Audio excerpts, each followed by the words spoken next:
For the next 1000 years, my thoughts will inspire the people, prophesied Swami Vivekananda.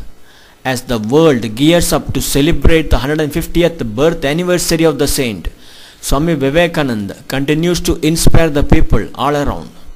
What was that in the Swamiji's message that is doing the trick, which none of the leaders in any other areas are able to do?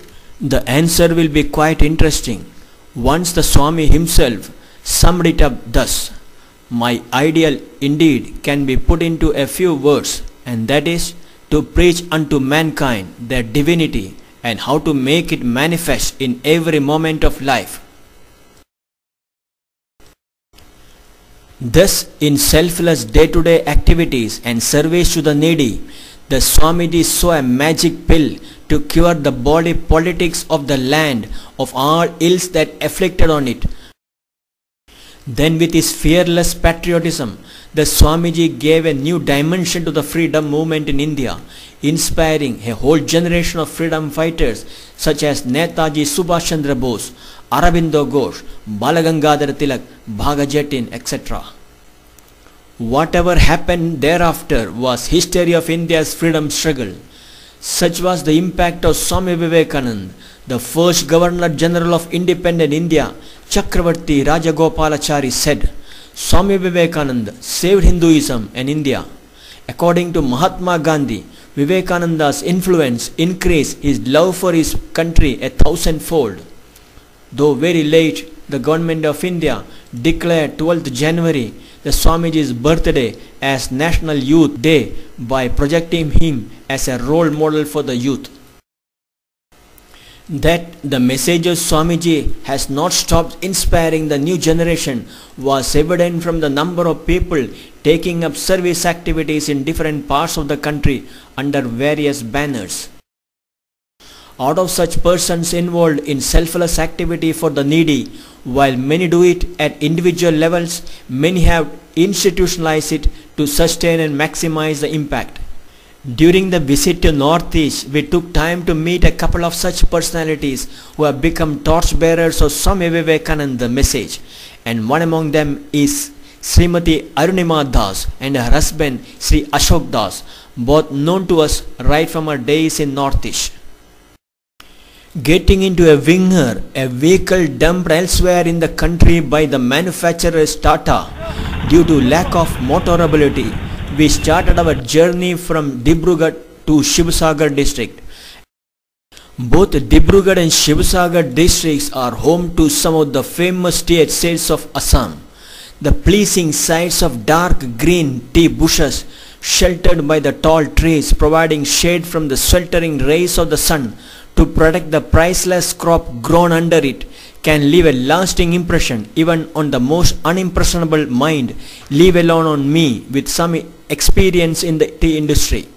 During the winter seasons, it was a sheer delight to watch the tea garden basking in the morning sun's rays that come down penetrating the thick tree foliages and fog. But as I was aware of the innumerable road accidents that take place involving winger and looking at the reckless speed the driver was driving, most of the time I was in prayerful mood, which was broken on a few occasions by the phone calls from Srimati Arunima Das, monitoring our progress to guide us to the right place in Moran. The beautifully laid out straight road without the usual ups, downs and ditches seen on national highways elsewhere in the country seemed to be tempting the driver to give the vehicle wings and make it fly on the road. And within an hour the ordeal was over. We reached Moran bus stand, and from there we were accompanied to the school by one of the staff. But the grand welcome that the school gave us, with the students and teachers lining on both sides of the way, almost took our breath away. Without waiting for the formalities to be completed, I initiated my interaction with the school children. With a select student singing the school prayer song, the program came to an end.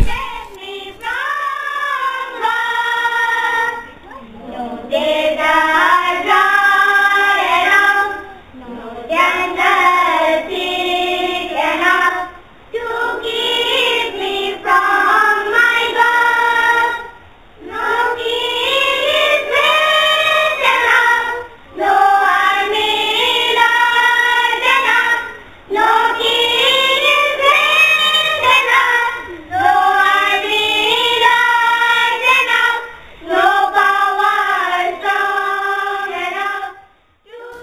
After a small refreshment, we were taken to the classrooms to interact with the students. The school was functioning in a rented premises of another institution.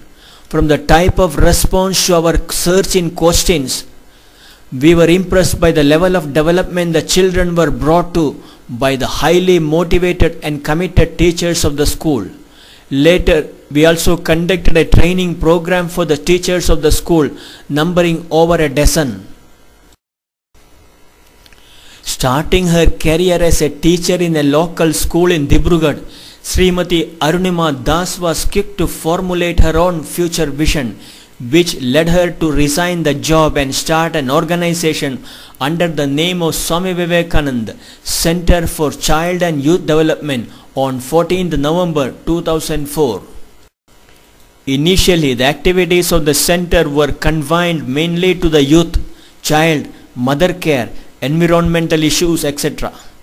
While carrying out these activities, Srimati Arunima Das realized the significance of an institutional framework to ensure better delivery. That led to the starting of a school in the year 2005 under the name of Sri Swami Vivekananda Kendriya VIdyalaya. The school's management made concerted effort to ensure that fairly large number of students belonging to tribals and deprived classes were given admission in the school. Soon the school work got a shot in the arm with the joining of an experienced academician Sri K.K. Narayan as the principal in December 2008. Hailing from Wayanad district in Kerala, Sri K.K. Narayan was pioneer in provision of an all-round education envisaged by Swami Vivekananda by single-handedly establishing a renowned educational institution in Dibrugarh district in Assam in the year 1980. Under his care, the new school at Moran also took rapid strides in providing value-based all-round education to the children. In appreciation of the service and school activities, the government of Assam allotted land in Tiloinagar, Moran. Now efforts are on to have a permanent building for the school and the service activities. The foundation laying ceremony of the school building was held on 28/10/2011 and building construction started thereafter. The management hoped to get CBSE affiliation for the school in due course.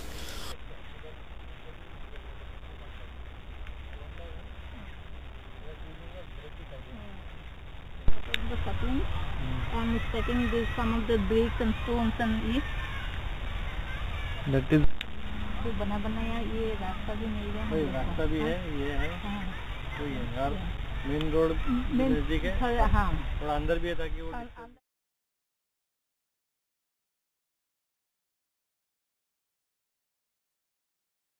While Srimati Arunima Das was busy with the school and service activities, Sri Ashok Das, manager in one of the tea estates in Dibrugarh, is working on a long-term plan to provide vocational skills for the unemployed youth in areas like electrical, plumbing, masonry, motor rewinding, etc. They can substantially improve the economic conditions. What socio-economic changes can be brought about by an inspired leader like Swami Vivekananda was evident from the innumerable number of people working it out in the remotest places of the country. Srimati Arunima Das and her husband Sri Ashok Das were one among many such people. On the occasion of 150th birth anniversary of Swami Vivekananda, we can only bow our heads in reverence to the visionary leader who made it possible in a country where the elected governments are known more for their misgovernance.